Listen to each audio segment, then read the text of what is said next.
start off by explaining what I meant from the last video of my car. A lot of you people kind of got it wrong, didn't really understand what I was talking about. But when I said I wanted to make the car quiet and I didn't want that unwanted attention, I was referring to like cops and thieves and things like that. Like when I drive the car, I don't want everybody's head turning every time I'm like 5 miles down the road just because they hear me coming. That's the kind of thing that I'm worried about or concerned with. And that's why I want to go with the Apexy World Sport 2 catback exhaust. So it'll be like dead silent. It'll sound like a completely stock car. And it won't turn any heads. And I can just cruise around, no worries. I'm not really concerned with in-cabin sound. That doesn't bother me so much. I've had a gutted car before, and it doesn't really bother me. I don't personally mind the sound. I just don't like the sound on the outside. Because you know how it is. I mean, all of us, we're car people. As soon as you hear an exhaust, I mean, it could be anywhere. As soon as you hear that, first thing you do, you're like, yo, who's that? Who's coming? And I don't want that, you know? And like everybody automatically comes to the car just because they hear it. And I don't want that attention. I had a car stolen from me before, and I want as little attention as possible. I want to just fly under the radar, just enjoy the car. I mean, it has enough power as it is. It feels fine to me. I'm not really concerned about racing everybody and anybody, so that's not a big deal. I just want it to be nice, cool, and comfortable, and just enjoy the money that I put into it.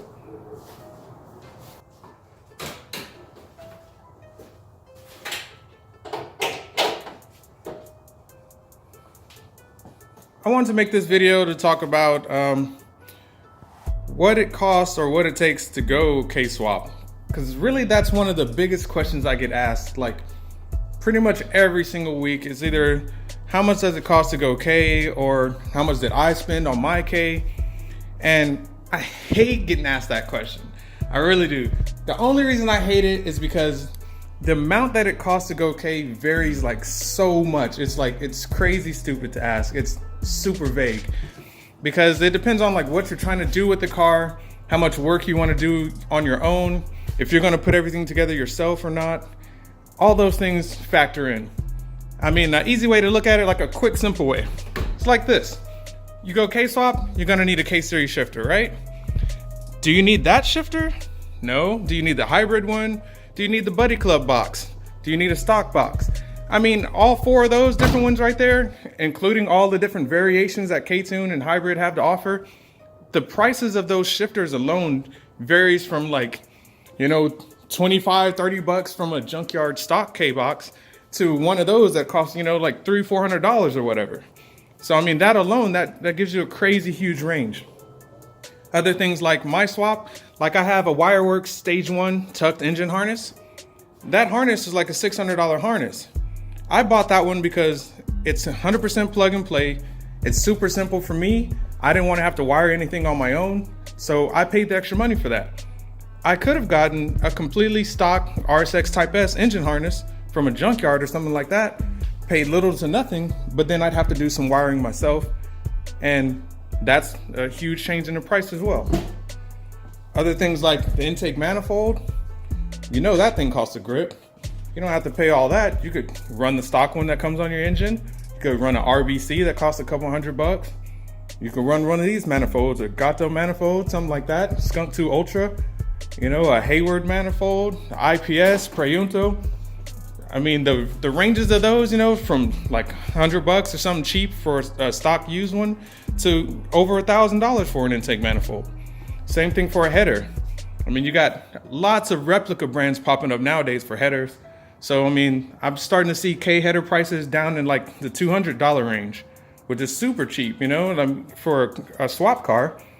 And then you got things like a Myers or ASP header where you're going to pay like $1,200, $1,500 for a header or something like this. You know, I think these are like $400 or $500, something like that. You know, $650 for like a big tube. Our Crew has a nice header, you know, that costs a good $300-400. So, I mean, the prices are going to vary immensely depending on what you're going to use and how you're going to use it. So that's what makes that so difficult to answer, you know. And there's so many ways to go about doing a K-swap. A lot of people want to do a K-swap and they want it to look or perform like this, but they don't want to spend this kind of money. And that's another thing that throws it off. Because when I ask people, I'm just like, hey, well, what are your goals? Or what's your budget behind the goal?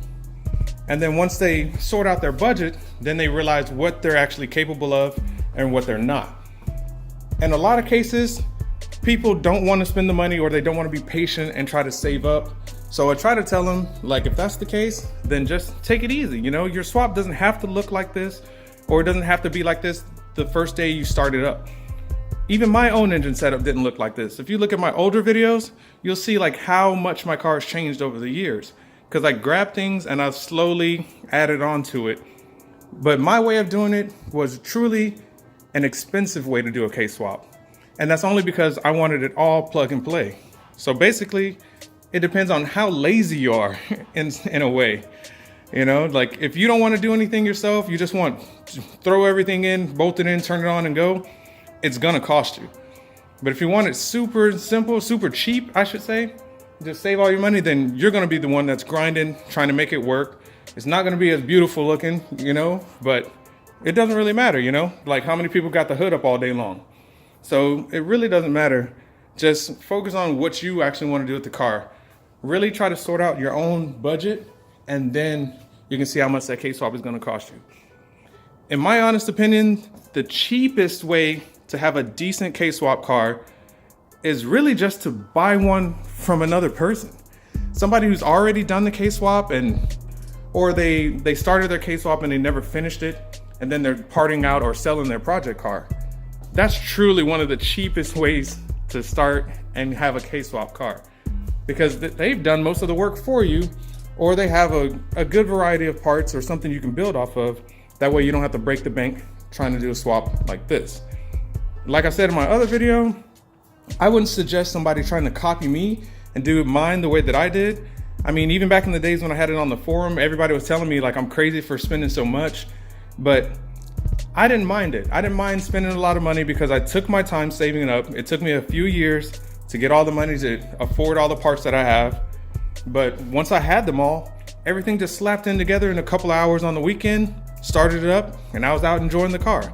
And it already looked nice. That's something that I personally care about, and that's not a big deal for some people. I know a lot of you guys like to just jump out there and race. So, I mean, you don't need fancy stuff like this. You just need a good working engine and get in and go have some fun, you know, bang some gears. So when you're asking me how much it costs to go K, man, it's gonna vary from, you know, $3,000 to well over 10 grand, depending on what you use. You know, I mean, even the parts that I have, I could go way above and beyond the expenses that I've paid to have an even more expensive swap if I wanted to. So that's a really, really difficult question. And if you're coming from like, say a B series or H, try to compare it to basically like dropping in a junkyard B16 versus dropping in a B16 that's all CNC ported and, you know, full nice turbo kit and everything like that, everything built top to bottom. And that's where your price range comes in. It's kind of similar to that. Because a lot of things that happen when people do a K-swap, they tend to spend a lot of money on it, you know, just initially starting out. And then they kind of, how can I say it? They value the parts that they have or the engine that they have. And then they start going above and beyond on like every single other piece. Because that's really how it started with me. I just bought a basic long block. And then after that, I was like, man, this is nice. So I'm gonna get this nice part. I'm gonna get that nice rail. I'm gonna get that nice header. I'm gonna get a nice transmission. I'm gonna get nice cables. And then next thing you know, it's like I've spent a whole house amount on a damn car. But hey, it's the car that I want. And it's worth it. To me, my favorite thing about doing my swap is I bought everything that I could brand new. So once I put everything in here, I basically had a brand new 1997 Honda Civic with a lot more power than what they had in 1997. So for me, it's well worth it. You know, I got myself a new car and it's built the way that I want it to be built. So every penny was worth it to me. Some people don't want to do that. You know, you have a $2,000 or even less, $1,000 shell, $500 shell. You don't want to put that much money into it. You don't have to. It really doesn't cost that much to do a K-swap. But if you want to do a K-swap like this, then yeah, you're going to break the bank. So you just have to consider those things. If you guys have any other questions, just hit me up. in the comments on Instagram and Facebook and whatnot. You'll see I reply to everybody as quick as I can. Let me know what y'all want to know about. I'll try to break it down for you, try to give you as much information as I can. I'm like constantly helping people out all the time.